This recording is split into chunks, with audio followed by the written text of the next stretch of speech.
일본의 새 총리가 러시아를 향해 정치적 무리수를 던졌습니다. 쿠릴 열도를 즉각 반환하라. 푸틴이 비웃으며 폭탄 발언을 터뜨렸습니다.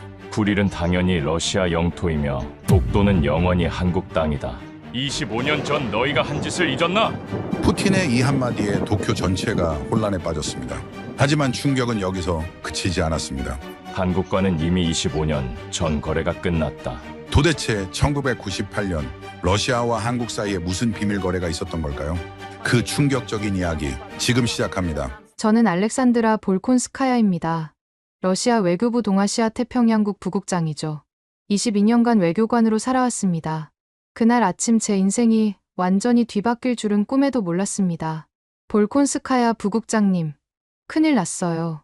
복도 끝에서 막내 막심이 미친 듯이 뛰어왔습니다. 26살 막내 직원이었죠. 20년 넘게 외교부 생활하면서 이런 적은 처음이었어요. 막심의 얼굴이 새하얗게 질려 있었습니다. 무슨 일이야, 막심. 숨 좀 쉬고 천천히 말해봐. 푸틴 대통령님이 지금 독도가 뭐라고 하시는데 제가 제대로 들은 게 맞나요? 독도가 한국 땅이래요. 순간 제 심장이 멈추는 줄 알았습니다. 무슨 소리야.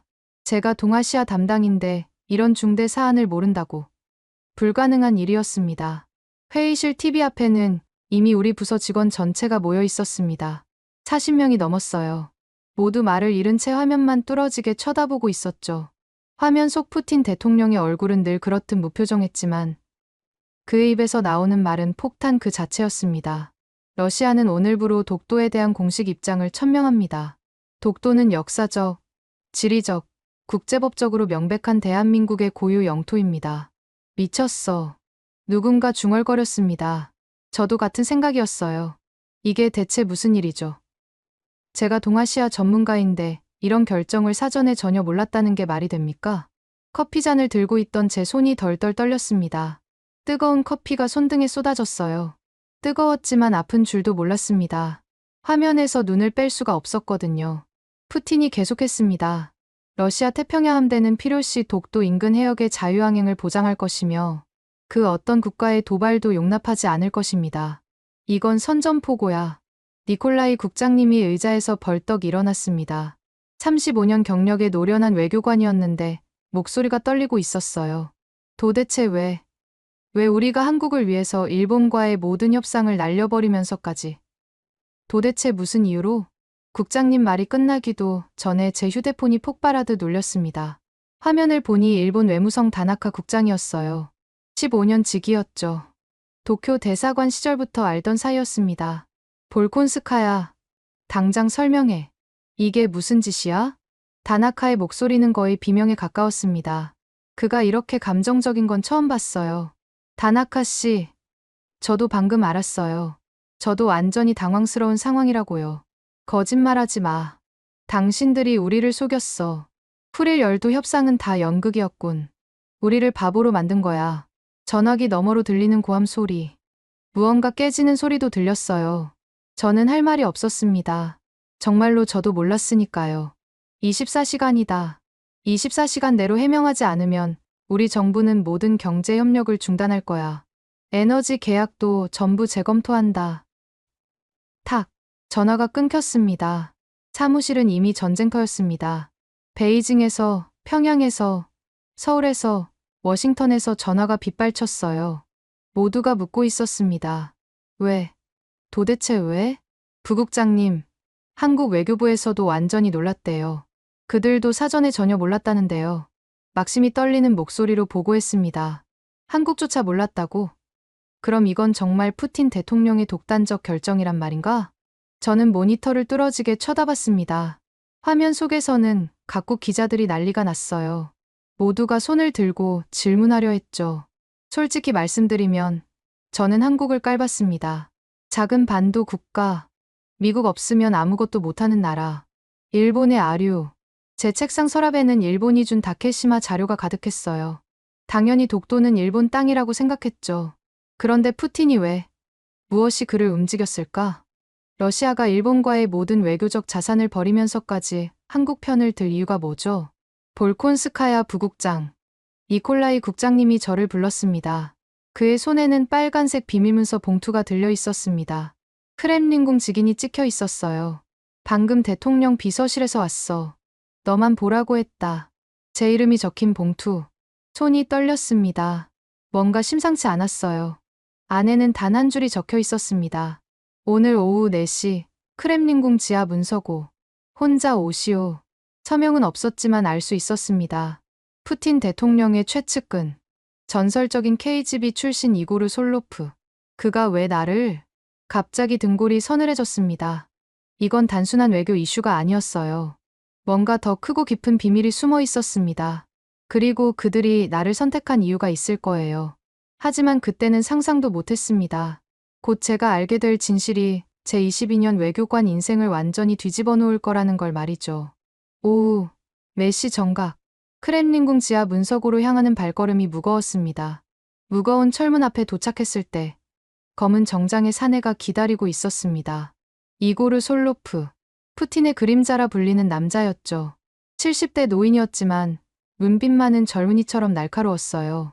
볼콘스카야 동지, 기다렸소. 그가 낡은 소련식 호칭을 썼습니다. 왠지 소름이 돋았어요. 왜 절 부르신 겁니까? 도대체 무슨 일이 벌어지고 있는 거죠? 따라오시오. 곧 알게 될 거요. 어두운 복도를 따라 걸었습니다. 습하고 차가운 공기가 폐를 채웠어요. 양옆으로 철문들이 줄지어 있었죠. 소련 시절 비밀 문서들이 보관된 곳이었습니다. 마침내 작은 방에 도착했습니다. 테이블 위에는 먼지 쌓인 파일들이 놓여 있었어요. 이걸 보시오. 이고르가 첫 번째 파일을 열었습니다. 날짜가 보였습니다. 1998년. 러시아 최악의 경제 위기. 루브라 폭락. 국가 부도 직전. 기억하시오? 그때 당신은 신입이었지. 맞았습니다. 저는 갓 외교부에 들어온 초짜였어요. 매일같이 외국 기업들이 짐을 싸는 걸 봤습니다. 다들 도망가기 바빴죠. 이 명단을 보시오. 철수 기업 리스트였습니다. 미국, 영국, 프랑스, 독일, 심지어 일본 기업들도 대거 빠져나갔어요. 그런데 이상한 게 있었습니다. 한국 기업들이 남았네요. 그뿐이 아니오. 이고르가 다른 문서를 펼쳤습니다. 삼성, LG, 현대, 대우, 한국 대기업들의 내부 회의록이었어요. 거기엔 놀라운 내용이 적혀 있었습니다.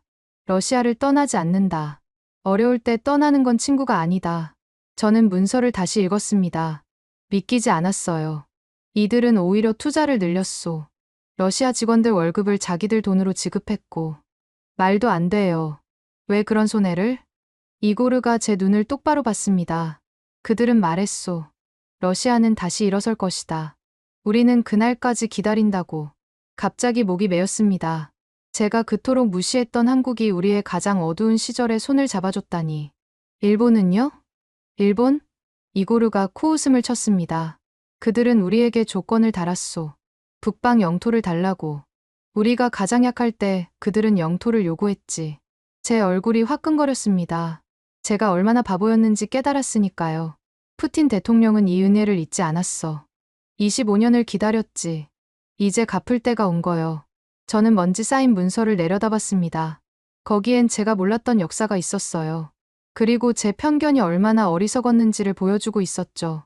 이리 오시오. 이고르가 방 한쪽 벽을 밀었습니다. 숨겨진 문이 열리며 더 깊은 복도가 나타났어요. 철제 금고들이 줄지어 있는 방이었습니다. 여기는 푸틴 대통령만 접근할 수 있는 곳이오. 그가 한 금고를 열었습니다. 붉은색 파일이 나왔어요. 표지에는 극동 프로젝트 1998년부터 2023년이라고 적혀 있었죠. 이건 푸틴 대통령만 볼 수 있는 문서였소. 오늘 처음으로 공개하는 거예요. 첫 장을 넘기자 충격적인 내용이 나왔습니다. 1998년 겨울, 러시아 경제 위기 당시 우리 정부는 국채를 팔아 달러를 확보하려 했어요. 그런데 아무도 사려 하지 않았죠. 휴지 조각 취급을 받았으니까요. 98년 12월, 한국 기업들이 특별 기금을 조성했소. 뭐라고요? 저는 문서를 다시 확인했습니다. 정말이었어요. 한국도 IMF 위기로 힘들던 시기였는데 한국 기업들이 사비를 털어 러시아를 도왔다니 미친 짓이라고 다들 말했지. 한국 언론도 기업들을 비판했소. 하지만 기업 총수들이 직접 결정했다더군. 문서에는 당시 한국 기업 회장들의 친필 메시지도 있었습니다. 어려울 때 돕는 것이 진정한 친구다. 러시아는 반드시 회복할 것이다. 저는 숨이 막혔습니다. 우리가 가장 비참했을 때, 전 세계가 우리를 버렸을 때, 작은 나라 한국의 기업들이 우리를 믿어줬다는 거예요. 이거 보시오. 이고르가 사진 한 장을 보여줬습니다. 1999년 설날, 모스크바의 한 공장 사진이었어요.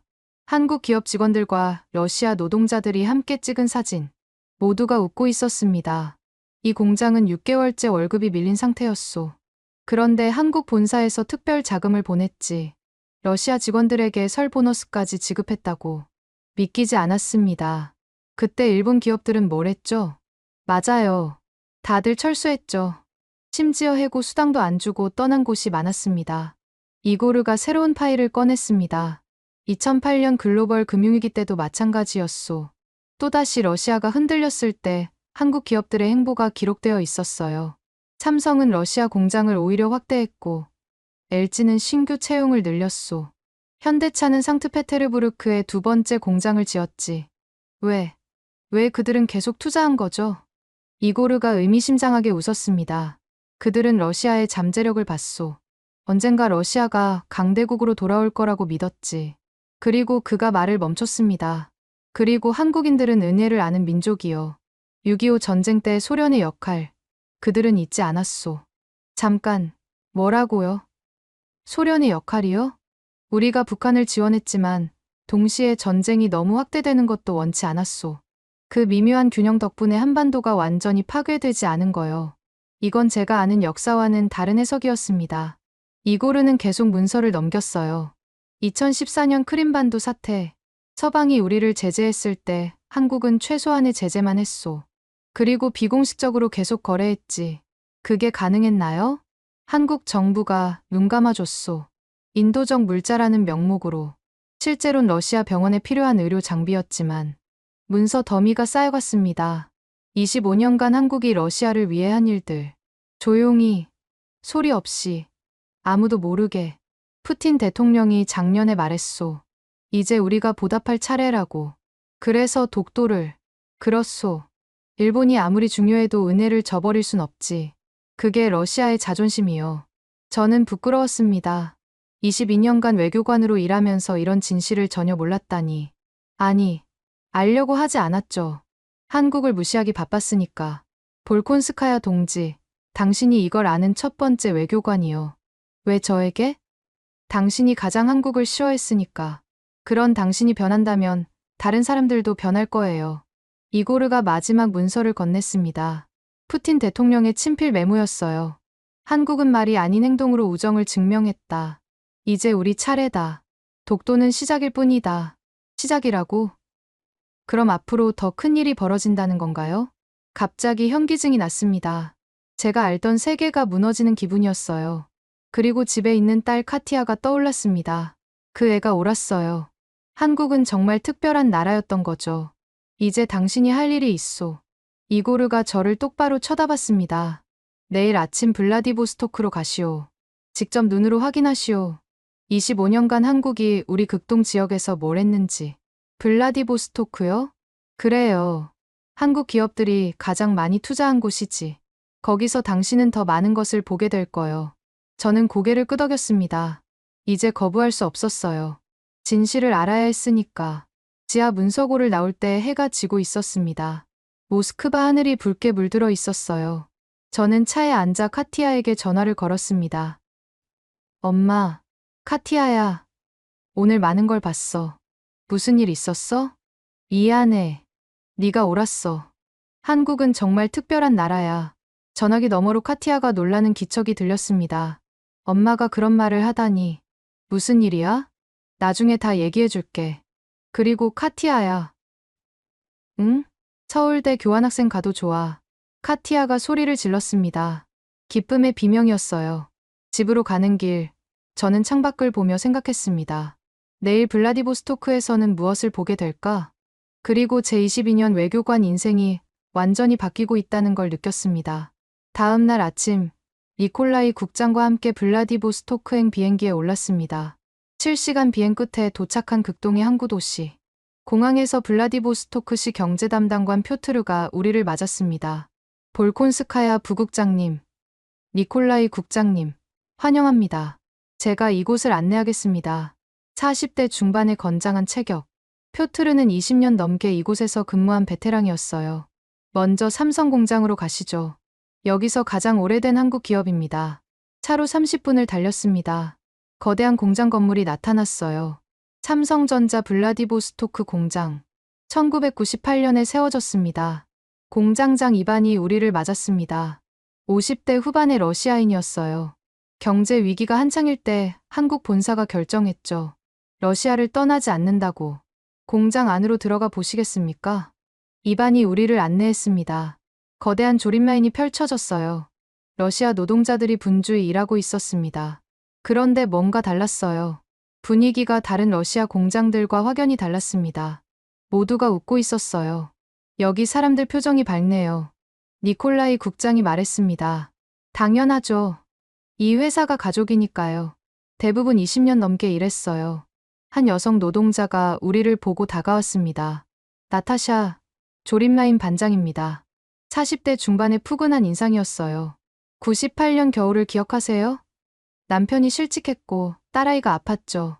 병원비가 없었어요. 나타샤의 목소리가 떨렸습니다. 그때 한국인 김 과장님이 봉투를 건넸어요. 병원비라면서. 들어보니 꽤 큰 돈이었어요. 회사 지원금이었나요? 아니요. 나타샤가 고개를 저었습니다. 나중에 안 건데 그분 개인 돈이었대요. 한국에 있는 자기 돈을 환전해서 준 거였어요. 저는 눈시울이 뜨거워졌습니다. 그 과장님은 지금 한국으로 돌아가셨어요. 하지만 아직도 연락해요. 제 딸이 대학 졸업할 때도 축하 메시지 보내주셨어요. 나타샤가 휴대폰을 꺼냈습니다. 카톡 화면이었어요. 한국어와 러시아어로 대화가 오가고 있었습니다. 25년이 지났는데도 잊지 않으세요. 잊을 수가 없죠. 그분이 우리 가족을 살렸으니까요. 니콜라이 국장도 감동한 표정이었습니다. 이런 이야기가 얼마나 많습니까? 수백 건이에요. 이반이 대답했습니다. 98년부터 2000년까지 한국인 직원들이 개인적으로 도운 러시아 가정이 300개가 넘어요. 회사도 몰랐던 일들이죠. 우리는 다음 장소로 이동했습니다. 현대자동차 공장이었어요. 여기는 더 특별합니다. 표트르가 설명했습니다. 공장 옆에 기술학교가 붙어 있거든요. 정말 공장 건물 옆에 학교 건물이 있었습니다. 러시아 청년들을 무료로 교육시켜요. 자동차 정비, 용접, 도장, 전기, 모든 기술을 가르치죠. 졸업하면 취직이 보장되고요. 교실을 들여다봤습니다. 20명 정도의 러시아 청년들이 한국인 기술자에게 배우고 있었어요. 저 선생님은 정년퇴직한 한국 기술자예요. 자원봉사로 왔어요. 러시아 젊은이들 돕고 싶다고. 한 학생이 우리를 보고 다가왔습니다. 안녕하세요. 저는 알렉세이입니다. 22살 청년이었어요. 고아원 출신이에요. 미래가 없었죠. 그런데 이 학교에서 기술을 배웠고 이제 현대차 정식 직원이 됐어요. 알렉세이의 얼굴에 자부심이 가득했습니다. 한국 회사가 제 인생을 바꿨어요. 이제 제가 가족을 꾸릴 수 있어요. 점심시간, 공장 식당으로 갔습니다. 놀랍게도 한식과 러시아 음식이 함께 있었어요. 한국 직원들이 러시아 음식 먹고 러시아 직원들이 김치 먹어요. 20년 동안 서로의 문화를 배웠죠. 식당 안을 둘러봤습니다. 한국인과 러시아인이 함께 앉아 식사하고 있었어요. 언어는 달라도 표정은 똑같았습니다. 동료애가 느껴졌죠. 한 테이블에 한국인 과장이 앉아 있었습니다. 이기철 과장입니다. 블라디보스토크 15년째예요. 15년이나 계셨어요? 네. 여긴 제 제2의 고향이에요. 제 아이들이 여기서 태어났거든요. 러시아 학교 다니고 러시아하고 이 과장의 러시아어는 완벽했습니다. 한국 본사에서 귀국 발령 안 나나요? 나오죠. 그런데 제가 남겠다고 했어요. 이 사람들과 함께하고 싶어서. 이 과장이 주변 러시아 직원들을 바라봤습니다. 98년 위기 때 저도 여기 있었어요. 그때 러시아 직원들이 얼마나 힘들어했는지 봤죠. 그런데 본사가 전원 고용 유지 결정했을 때 직원들이 울었어요. 울었다고요? 네. 한국 회사가 자기들을 버리지 않는다는 게 믿기지 않았대요. 다른 외국 회사들은 다 떠났는데 저는 테이블에 있던 김치를 집어 먹었습니다. 매웠지만 맛있었어요. 이 김치 어디서 만든 거예요? 우리 식당에서 직접 담가요. 러시아 배추로 담그는데 한국 못지않게 맛있죠. 오후에는 LG 화학 공장을 방문했습니다. 여기는 2011년에 특별한 일이 있었어요. 공장장이 설명했습니다. 후쿠시마 원전 사고 기억하시죠? 그때 러시아도 방사능 공포에 떨었어요. 특히 극동 지역은 일본과 가까우니까. 그래서요? LG가 방사능 측정기를 무료로 나눠줬어요. 블라디보스토크 전 지역에 주민들 안심시키려고. 일본 정부도 아니고 한국 회사가요? 네. 일본 정부는 정보를 숨겼지만 한국 기업은 러시아 주민을 지켰어요. 그것도 자기 돈 들여서. 저는 더 이상 참을 수 없었습니다. 사무실 밖으로 나와 혼자 있고 싶었어요. 발코니에 서서 블라디보스토크 항구를 바라봤습니다.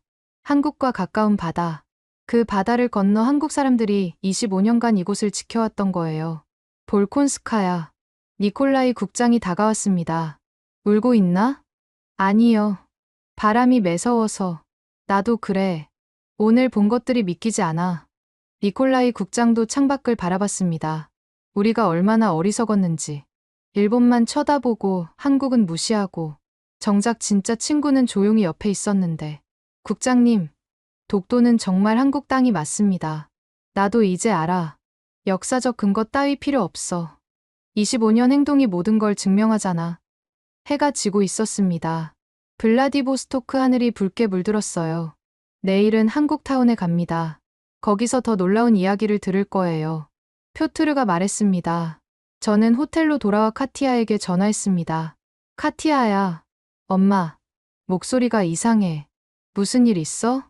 오늘 한국 사람들이 러시아를 위해 한 일들을 봤어. 그래서? 네가 완전히 옳았어. 한국은 정말 대단한 나라야. 엄마가 미안해. 카티아가 웃었습니다. 엄마, 진짜 변했네. 이제 BTS 들어도 돼? 응, 실컷 들어. 전화를 끊고 창밖을 봤습니다. 저 멀리 한국 간판들이 불을 밝히고 있었어요. 25년. 그 긴 시간 동안 한국은 한 번도 러시아를 버리지 않았습니다. 이제 러시아가 보답할 차례였죠. 그리고 그 시작이 독도였던 겁니다. 다음 날 아침, 우리는 블라디보스토크 한국타운으로 향했습니다. 2000년대 초반에 형성됐어요. 표트르가 설명했습니다. 한국 기업들이 들어오면서 한국인들이 모여 살기 시작했죠. 지금은 4,000명 넘게 살고 있어요. 거리에 들어서자 한글 간판이 즐비했습니다. 한국 식당, 노래방, 미용실, 마트. 마치 서울의 한 동네 같았어요. 먼저 김밥천국에 가보시죠. 작은 식당이었습니다. 간판에는 김밥천국, 1999년 개업이라고 적혀 있었어요. 김상철입니다. 여기 주인이에요. 60대 중반의 한국인이었습니다. 25년 전 처음 왔을 때 여기는 정말 황무지였어요. 러시아 경제가 망가져서 사람들이 굶고 있었죠. 김 사장이 식당 안을 돌아보며 말했습니다. 그래서 시작한 게 토요일 무료 급식이에요. 매주 토요일 점심, 러시아 사람들에게 무료로 밥을 줬죠. 무료로요? 네, 처음엔 10명 정도였어요. 그런데 입소문이 나면서 100명, 200명으로 늘었죠. 그럼 손해가 엄청났겠네요. 손해요? 천만에요. 그 사람들이 나중에 단골이 됐어요. 그리고 저한테 가족이 됐죠. 김 사장이 벽에 걸린 사진들을 가리켰습니다. 러시아 사람들과 함께 찍은 사진이 수십 장 걸려 있었어요. 이 할머니, 98년부터 토요일마다 오셨어요. 딸이랑 손자랑 셋이서. 이제 손자가 대학생이 됐죠. 지금도 무료 급식하세요? 당연하죠. 25년째 계속하고 있어요. 어려운 사람들은 언제나 있으니까. 다음으로 방문한 곳은 한국문화원이었습니다. 2005년에 만들었어요. 문화원장이 설명했습니다. 러시아 청소년들에게 한국어와 한국 문화를 가르치죠. 무료로. 교실을 들여다봤습니다. 30명 정도의 러시아 청소년들이 한국어를 배우고 있었어요. 선생님, 안녕하세요. 한 러시아 소녀가 완벽한 한국어로 인사했습니다. 마리아예요. 6년째 여기서 한국어 배우고 있어요. 왜 한국어를 배우나요? 한국이 좋아요. K-팝도 좋고, 드라마도 좋고, 그리고 나중에 한국 회사에서 일하고 싶어요. 마리아의 눈빛이 반짝였습니다. 한국 회사는 직원들을 가족처럼 대해준대요. 우리 언니도 삼성에서 일하는데 정말 좋다고 했어요. 오후에는 한국의료봉사단을 만났습니다. 매년 2번씩 와요. 봉사단장이 말했습니다. 한국 의사들이 자비로 와서 러시아 주민들을 무료로 진료하죠. 임시 진료소에는 수십 명의 러시아 주민들이 줄을 서 있었습니다. 20년 동안 치료받은 사람이 10,000명이 넘어요. 한 노인이 다가왔습니다. 저는 블라디미르예요. 2006년부터 여기서 치료받았어요. 어디가 아프셨나요? 심장이요. 수술이 필요했는데 돈이 없었죠. 그런데 한국 의사 선생님이 무료로 수술해줬어요. 블라디미르의 눈에 눈물이 고였습니다. 한국 사람들이 제 목숨을 살렸어요. 그래서 저는 매일 한국을 위해 기도해요. 저녁 무렵 한국 교회를 방문했습니다. 2003년에 세워졌어요. 목사님이 설명했습니다. 한국인과 러시아인이 함께 예배드리죠. 통역하면서 예배당에 들어가니 한국인과 러시아인이 섞여 앉아 있었습니다. 찬송가가 한국어와 러시아어로 동시에 울려 퍼졌어요. 이곳은 단순한 교회가 아니에요. 목사님이 말했습니다. 한국과 러시아가 하나 되는 곳이죠. 여기서 국제결혼도 많이 이뤄졌어요. 지금까지 300쌍이 넘어요. 예배가 끝나고 한 러시아 여성이 다가왔습니다. 저는 올가예요. 한국 남편과 결혼해서 10년째 살고 있어요. 어떻게 만나셨어요? 이 교회에서요. 남편이 현대차 직원이었어요. 처음엔 언어도 안 통했는데 지금은 한국어 완벽하게 해요. 올가가 유창한 한국어로 말했습니다. 한국 가족들도 저를 딸처럼 대해줘요. 명절 때마다 한국 가서 가족들 만나죠. 밤이 되자 한국타운은 더욱 활기를 띠었습니다. 노래방에서 케이팝이 흘러나왔고 식당에서는 삼겹살 굽는 냄새가 났어요. 이곳은 이제 블라디보스토크의 명소예요. 표트르가 말했습니다. 러시아 사람들이 한국 문화를 체험하러 와요. 주말이면 관광객이 수천 명씩 와요. 한 포장마차 앞에서 멈췄습니다. 떡볶이를 파는 가게였어요. 맛보세요. 아줌마가 떡볶이를 건넸습니다. 매운데 맛있어요. 러시아 사람들도 좋아해요. 정말 매웠지만 맛있었습니다. 20년 전만 해도 러시아 사람들은 매운 거 못 먹었어요. 그런데 이제는 김치도 먹고 떡볶이도 먹어요. 한국 문화가 완전히 스며든 거죠. 호텔로 돌아가는 길, 니콜라이 국장이 말했습니다. 오늘 본 것들을 어떻게 보고하지? 숫자로는 설명이 안 돼. 그냥 진실을 말하는 거죠. 한국이 25년 동안 러시아를 지켰다고. 그래. 그게 전부야. 호텔 방에서 보고서를 작성했습니다. 블라디보스토크에서 본 한국의 모습. 타자를 치다가 자꾸 멈췄습니다. 눈물이 나서 글자가 안 보였거든요. 25년. 한국 기업들은 이익이 아니라 사람을 봤습니다. 숫자가 아니라 관계를 봤어요. 단기 이익이 아니라 장기 우정을 선택했죠. 그리고 그 선택이 오늘 푸틴의 독도 선언을 만들어냈습니다. 다음 날 모스크바로 돌아가는 비행기 안에서 생각했습니다. 제가 얼마나 어리석었는지. 20년 넘게 외교관으로 일하면서 진짜 중요한 걸 못 봤다는 게. 외교는 조약이나 협정이 아니었어요. 사람과 사람 사이의 진심. 그게 진짜 외교였습니다. 그리고 한국은 그걸 완벽하게 보여줬어요. 이제 저는 알았습니다. 왜 푸틴이 독도를 한국 땅이라고 선언했는지. 25년 우정에 대한 보답. 그게 전부였습니다. 모스크바로 돌아온 일주일 후 푸틴에게 보고했습니다. 대통령님, 블라디보스토크에서 놀라운 것들을 봤습니다. 어땠소? 한국이 우리를 위해 한 일들이 상상을 초월했습니다. 푸틴이 고개를 끄덕였습니다. 이제 알겠소. 왜 내가 독도를 인정했는지. 네. 완벽하게 이해했습니다. 볼콘스카야, 자네에게 특별한 임무를 주겠소. 무슨 임무인가요? 한러 관계 특별 담당관이오. 자네가 이 관계를 더욱 발전시켜야 하오. 감사합니다. 대통령님. 특별 담당관으로 임명된 후 제 첫 임무는 한국 대사관 방문이었습니다. 놀랍게도 저는 22년 외교관 생활 중 한 번도 한국 대사관에 가본 적이 없었어요. 어서 오세요.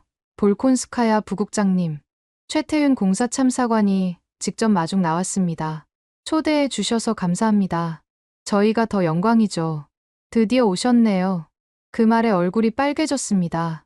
제가 한국을 무시했던 걸 다 아는 것 같았어요. 응접실에 앉자 차가 나왔습니다. 놀랍게도 러시아 전통차였어요. 러시아 분들은 이 차를 좋아하시죠. 20년 동안 배웠습니다. 한국 차를 주셔도 되는데요. 손님 취향에 맞추는 게 한국식 환대입니다. 작은 배려였지만 마음이 따뜻해졌어요. 푸틴 대통령 발표 후 한국도 놀랐습니다. 사전에 전혀 몰랐거든요. 정말 몰랐나요? 전혀요. 그래서 더 감동했죠. 러시아가 스스로 결정했다는 게. 최 공사가 벽에 걸린 사진을 가리켰습니다. 1990년 할러 수교 당시 사진입니다. 고르바초프와 노테우 대통령. 그때부터 시작됐군요. 실질적 관계는 98년부터지만 뿌리는 더 깊어요. 한국인에게 은혜는 잊으면 안 되는 거예요. 그게 우리 정서죠. 정이라는 거 말인가요? 아, 정을 아시네요. 딸아이가 케이팝 팬이라서. 최 공사가 웃었습니다. 정은 단순한 감정이 아니에요. 관계의 본질이죠. 한 번 맺으면 평생 가는 거예요. 그가 부엌으로 가더니 뭔가를 가져왔습니다. 김치였어요. 직접 담갔어요. 러시아 배추로 만든 김치입니다. 김치를 먹어봤습니다. 매웠지만 깊은 맛이 있었어요. 20년 동안 러시아를 연구했어요. 이 나라를 이해하려고. 우리를요? 네. 러시아는 자존심이 강한 나라죠. 그 자존심을 인정해야 친구가 될 수 있어요. 맞는 말이었습니다. 98년 경제 위기 때도 그랬어요. 우리는 러시아를 도운 게 아니라 함께한 거예요. 함께요. 한국도 IMF로 힘들었거든요. 같이 어려웠죠. 그래서 더 이해할 수 있었어요. 아, 그랬구나. 한국도 위기였으니까 러시아의 아픔을 알았던 거군요.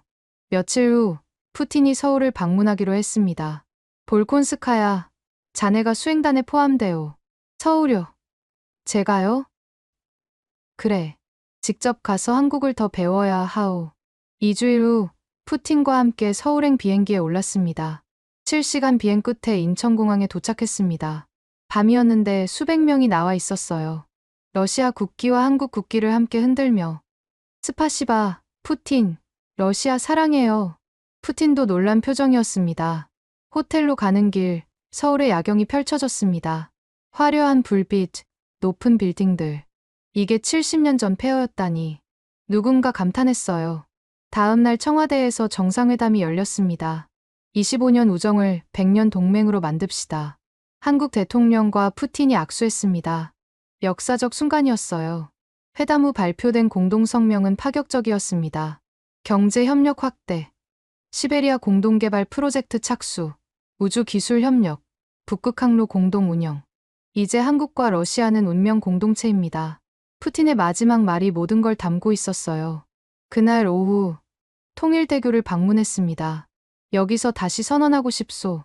푸틴이 말했습니다. 다리 중간에서 차를 세웠어요. 기자들이 몰려들었습니다. 독도는 영원히 대한민국 고유 영토요. 러시아는 영원히 한국의 편이오. 박수가 터졌습니다. 한국인들이 울고 있었어요. 저도 눈물이 났습니다. 25년 우정이 이렇게 아름다운 결실을 맺다니. 그날 저녁 홍대 거리를 방문했습니다. 푸틴의 제안이었어요. 젊은이들을 만나야 미래가 보인다. 거리는 청년들로 가득했습니다. 한국 학생 하나가 다가왔어요. 대통령님, 독도 선언 감사합니다. 천만에 당연한 일을 한 거요. 저희 할머니가 98년에 러시아에서 일하셨대요. 삼성 블라디보스토크 공장에서요. 그래요? 할머니가 말씀하셨어요. 러시아 사람들이 정말 좋은 사람들이었다고. 그래서 저도 러시아가 좋아요. 푸틴이 학생의 손을 잡았습니다. 고마워요. 한국도 좋은 나라요. 포장마차 앞에서 떡볶이를 먹었습니다. 매운데 맛있어요. 푸틴이 엄지를 들었죠. 차로 돌아가며 푸틴이 말했습니다. 볼콘스카야, 이제 알겠소. 한국의 힘이 어디서 나오는지. 무엇인가요? 사람이요. 이런 따뜻한 사람들이 있으니 작은 나라가 강한 거요. 정말 그랬어요. 한국의 진짜 힘은 사람이었습니다. 서울에서 일주일을 보냈습니다. 매일이 놀라움의 연속이었어요. 경복궁에서 600년 전통을 받고 판문점에서 분단의 아픔을 느꼈습니다. 한국 기업들을 만나 그들의 철학을 들었어요. 사람이 먼저다. 모든 한국 기업인들이 같은 말을 했습니다. 모스크바로 돌아가는 비행기 안에서 저는 결심했습니다. 제 남은 외교관 인생을 할러 관계에 바치기로. 그리고 제 딸 카티아도 이 길을 걷게 하리라. 25년 전 한국이 러시아를 위해 한 것처럼 이제 러시아가 한국을 위해 헌신할 차례였습니다. 6개월 후 저는 주한 러시아 대사관 공사로 임명됐습니다. 볼콘스카야, 자네가 서울에 가야겠소. 푸틴이 말했습니다. 할러 관계를 현장에서 이끌어야 하오. 카티아와 함께 서울로 왔습니다. 딸은 국제학교에 다니며 한국어를 배우기 시작했어요. 엄마, 한국어 진짜 어려워. 천천히 해. 시간 많아. 서울 생활은 매일이 배움이었습니다. 한국 외교부와 정기 회의를 했고 한국 기업들과 교류했어요. 무엇보다 한국 문화를 배웠습니다. 어느 토요일 카티아 친구 엄마가 우리 집에 왔습니다. 김치 담그는 법을 가르쳐 주러. 이렇게 배추를 절이고요. 와, 신기해. 김치는 정성이에요. 사랑하는 사람을 위해 담그는 거죠. 그날 저는 김치를 담그며 깨달았습니다. 한국인들이 말하는 정이 뭔지. 사랑과 정성, 그리고 시간. 그게 관계를 만드는 거였어요. 25년 동안 한국이 러시아에 쏟은 것도 바로 이거였습니다. 삼성 본사를 방문했습니다. 98년 러시아를 도운 이유가 뭡니까? 제가 직접 물었습니다. 어려울 때 함께하는 게 진짜 친구라고 배웠습니다. 그게 한국식이에요. 손해가 컸을 텐데요. 단기적으론 그랬죠. 하지만 25년 후 우리는 러시아에서 가장 신뢰받는 기업이 됐습니다. 그게 더 큰 이익이죠. 현대차 회장도 만났습니다. 블라디보스토크 공장 직원이 5천 명입니다. 그들은 가족이에요. 1999년부터 지금까지 한 명도 해고하지 않으셨죠. 네. 어떻게 가족을 버립니까? 불가능한 일이죠. 국립중앙박물관을 방문했습니다. 한국의 역사를 보고 싶었거든요. 5천년 역사입니다. 큐레이터가 설명했습니다. 수많은 침략을 받았지만 끝까지 살아남았죠. 고려 청자를 보며 생각했습니다. 이 작은 나라가 어떻게 이렇게 강할 수 있었을까? 대답은 간단했습니다. 끈질김, 그리고 서로에 대한 신뢰. 전쟁 속에서도 문화를 지켰고, 가난 속에서도 교육을 포기하지 않았어요. 그리고 어려울 때 서로 도왔습니다. 그게 한국이었습니다. 판문점을 방문했습니다. 카티아와 함께. 저기가 북한이야. 무서워. 70년 동안 저렇게 대치 중이야. 그런데 어떻게 이렇게 발전했어? 그게 한국의 힘이지. 1년이 지났습니다. 저는 완전히 다른 사람이 됐어요. 한국을 무시하던 외교관에서 한국을 사랑하는 공사로 러시아 대사를 만났습니다. 볼콘스카야 공사. 잘하고 있어. 감사합니다. 대사님. 할러 관계가 역대 최고야. 경제 협력도, 문화 교류도 앞으로 더 좋아질 겁니다. 실제로 그랬습니다. 한국 기업들의 러시아 투자가 늘었고, 러시아 학생들의 한국 유학도 증가했어요. 무엇보다 양국 국민들의 인식이 바뀌었습니다. 러시아인들이 한국을 동반자로 보기 시작했고, 한국인들도 러시아를 신뢰하기 시작했어요. 그날 밤 저는 일기를 썼습니다. 오늘 김치를 담갔다. 25년 전 한국 기업들도 이런 마음으로 러시아를 도왔을 것이다. 정성과 인내, 그리고 믿음. 이제 나는 안다. 한국이 왜 특별한지. 2년이 지났습니다. 저는 여전히 서울에서 공사로 일하고 있었어요. 할러 관계는 역대 최고 수준이었습니다. 어느 날 푸틴으로부터 긴급 소환 명령이 왔습니다. 내일 모스크바로 오시오. 다음 날 크렘린궁으로 갔습니다. 볼콘스카야 공사. 2년간 수고했소. 감사합니다. 대통령님. 이제 더 큰 임무를 맡아야겠소. 무슨 임무인가요? 주한 러시아 대사요. 저는 숨이 멎는 줄 알았습니다. 대사요? 저를요? 그렇소. 당신만큼 한국을 이해하는 사람이 없소. 하지만 제가 가장 한국을 무시했던 사람인데요. 그래서 더 적합하오. 변화를 아는 사람. 진실을 본 사람. 푸틴이 일어섰습니다. 100년 동맹을 만드는 건 당신 손에 달렸소. 최선을 다하겠습니다. 한 가지 더. 네. 독도 문제. 일본이 계속 압박하고 있소. 하지만 우리 입장은 변하지 않을 거요. 감사합니다. 한국은 25년 동안 우리를 지켰소. 이제 우리가 영원히 한국을 지킬 차례요. 서울로 돌아와 카티아에게 말했습니다. 엄마가 대사가 됐어. 진짜? 대박. 우리 계속 서울에 있을 수 있어. 좋아. 나 서울대 다니면서 엄마랑 함께 있고 싶었어. 대사 임명식이 열렸습니다. 한국 대통령이 직접 신임장을 받았어요. 대사님, 환영합니다. 감사합니다. 러시아와 한국의 우정이 영원하길. 100년 동맹으로 만들겠습니다. 언론 인터뷰가 이어졌습니다. 대사님, 3년 전만 해도 한국을 무시하셨다는데요. 부끄러운 과거입니다. 무엇이 당신을 변화시켰나요? 진실을 받습니다. 25년 동안 한국이 러시아를 위해 한 일들을. 일본과의 관계는요? 러시아는 진실 편에 섭니다. 독도는 영원히 한국 땅입니다.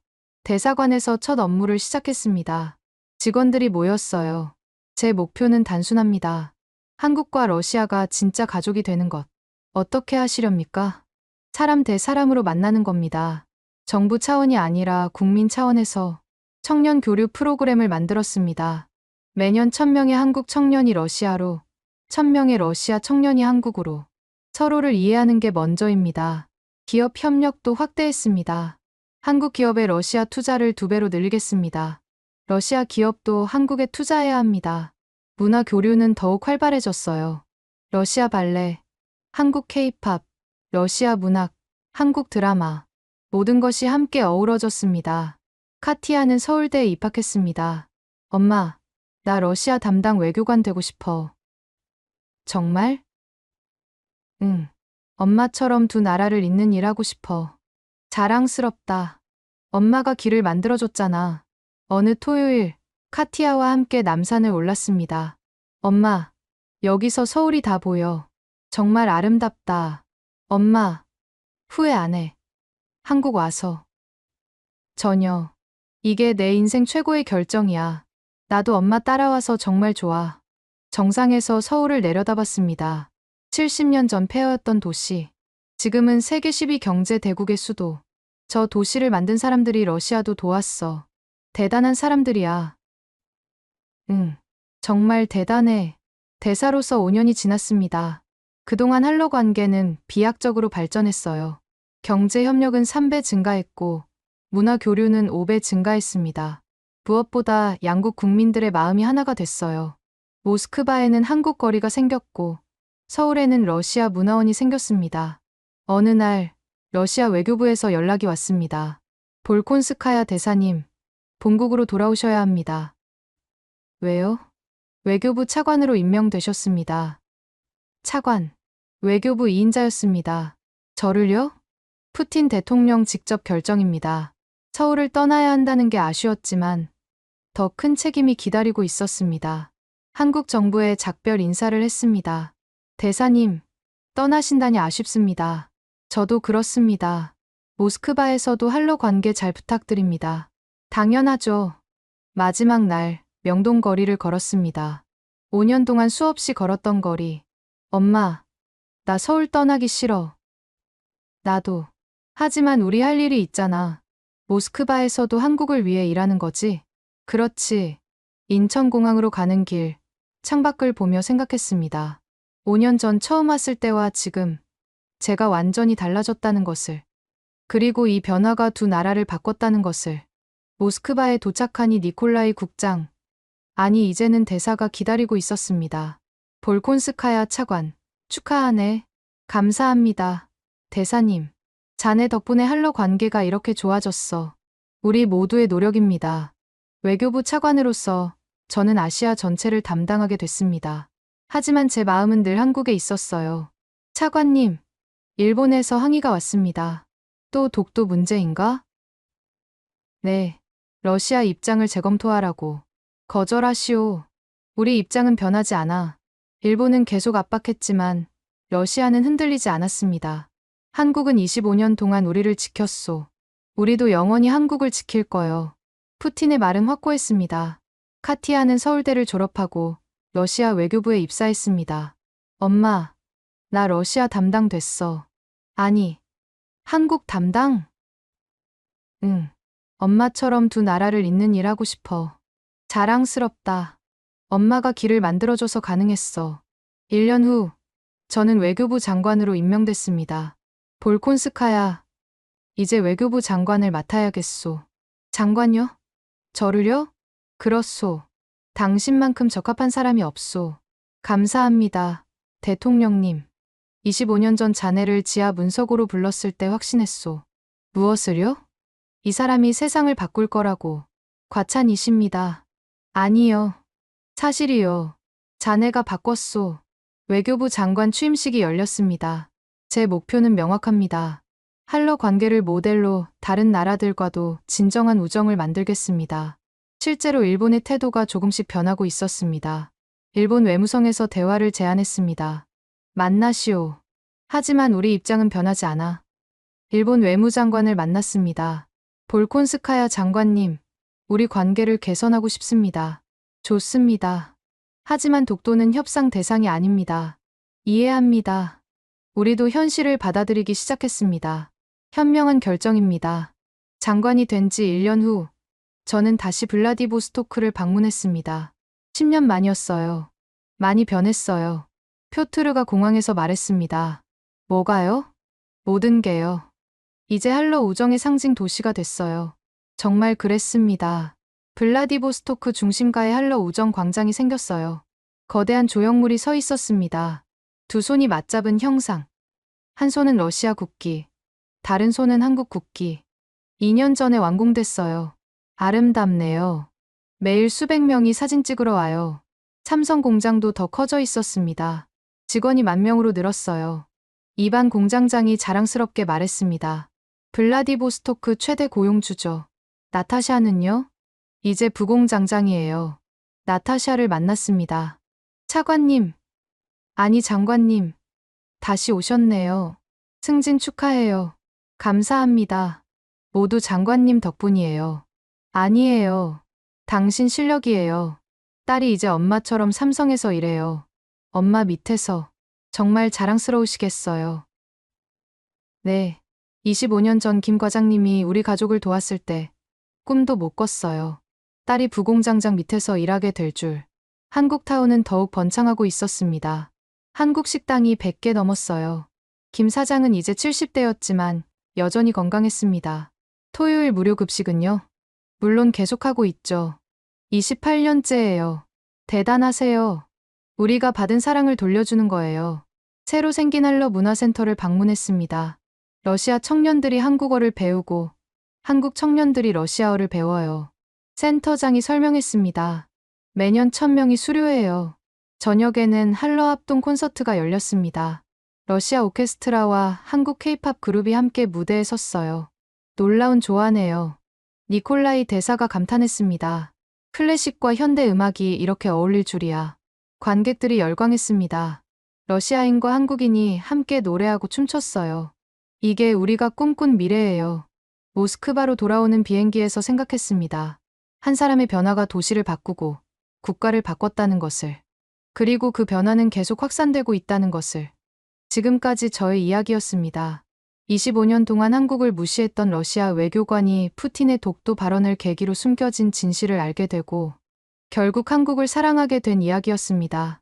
1998년 러시아가 가장 어려웠을 때 조용히 손 내밀었던 한국. 그 따뜻한 정이 만든 기적이었죠. 작은 나라 한국이 어떻게 강대국 러시아의 마음을 움직였는지 이제 한국은 자부심을 가져도 될 것 같습니다. 한국 기업들은 25년 동안 한 번도 러시아를 버리지 않았어요. 1998년 경제 위기 때도, 2008년 금융위기 때도, 2014년 크림 제재 때도 언제나 러시아와 함께했습니다. 왜 그랬을까요? 이득 때문이 아니었어요. 조건 때문도 아니었습니다. 단지 친구니까. 어려울 때 함께하는 게 당연하니까. 그게 한국인의 정이니까. 그리고 25년 후 푸틴은 그 은혜를 기억했습니다. 독도를 한국 땅으로 인정하면서 말이죠. 이건 단순한 영토 문제가 아니었어요. 25년 우정에 대한 보답이었습니다. 진정한 친구가 무엇인지 보여준 역사적 순간이었죠. 저는 그 과정에서 완전히 변했습니다. 편견으로 가득한 외교관에서 한국을 사랑하는 장관으로 20년 넘게 가진 선입견을 버렸어요. 왜 그럴 수 있었을까요? 진실을 봤기 때문입니다. 블라디보스토크에서 만난 나타샤, 한국타운 김 사장, 러시아 노동자들. 그들의 이야기가 저를 변화시켰어요. 통계가 아니라 사람이 저를 바꾼 겁니다. 그리고 그 변화는 계속 확산됐습니다. 러시아 외교부 전체로, 양국 국민들에게로, 다음 세대에게로. 이제 알렉산드라의 딸 카티아가 그 길을 이어가고 있습니다. 25년. 이것은 짧지 않은 시간입니다. 하지만 진정한 우정을 증명하기에는 충분한 시간이었어요. 한국은 말이 아니라 행동으로 보여줬습니다. 러시아는 그 행동을 잊지 않았고요. 그래서 오늘 우리는 자랑스러워해도 됩니다. 우리 기업들이, 우리 선배들이 옳은 일을 했다는 것을, 손해를 감수하면서도 친구를 지켰다는 것을, 그리고 그 선택이 25년 후 빛을 발했다는 것을. 이것이 바로 한국의 힘입니다. 크기가 아니라 마음의 크기, 숫자가 아니라 관계의 깊이. 그게 작은 나라 한국을 특별하게 만드는 겁니다. 푸틴의 독도 선언은 시작이었습니다. 그 후 25년 동안 한러 관계는 계속 발전했어요. 경제 협력은 5배 증가했고, 문화 교류는 10배 증가했습니다. 무엇보다 양국 국민들이 서로를 진정한 친구로 인정하게 됐어요. 이제 블라디보스토크에는 한국 거리가 있고, 모스크바에도 한국 타운이 있습니다. 러시아 청년들은 케이팝을 사랑하고, 한국 청년들은 러시아 문학을 읽어요. 국경이 의미 없어지고 있습니다. 지금까지 사연 어떠셨나요? 알렉산드라의 이야기는 우리에게 가르쳐줍니다. 편견은 깰 수 있다는 것을, 진실은 언제나 승리한다는 것을, 용기 있는 한 사람이 세상을 바꿀 수 있다는 것을, 그리고 무엇보다 진정한 우정은 국경을 넘는다는 것을. 25년 전 러시아를 도왔던 한국 기업인들, 오늘도 러시아를 지키고 있는 한국 사람들, 그들의 이름은 역사에 기록되지 않을 수 있습니다. 하지만 그들의 선행은 두 나라의 영원한 우정으로 남았어요. 그리고 그 우정은 계속 이어질 겁니다. 50년 후에도, 100년 후에도. 왜냐하면 진정한 우정은 시간을 초월하니까요. 이제 우리는 압니다. 한국이 왜 특별한 나라인지, 우리의 정이 얼마나 강한지, 우리의 의리가 세계를 움직일 수 있다는 것을. 자랑스러워하세요. 우리는 특별합니다. 지금까지 감동 편지함이었습니다. 감사합니다.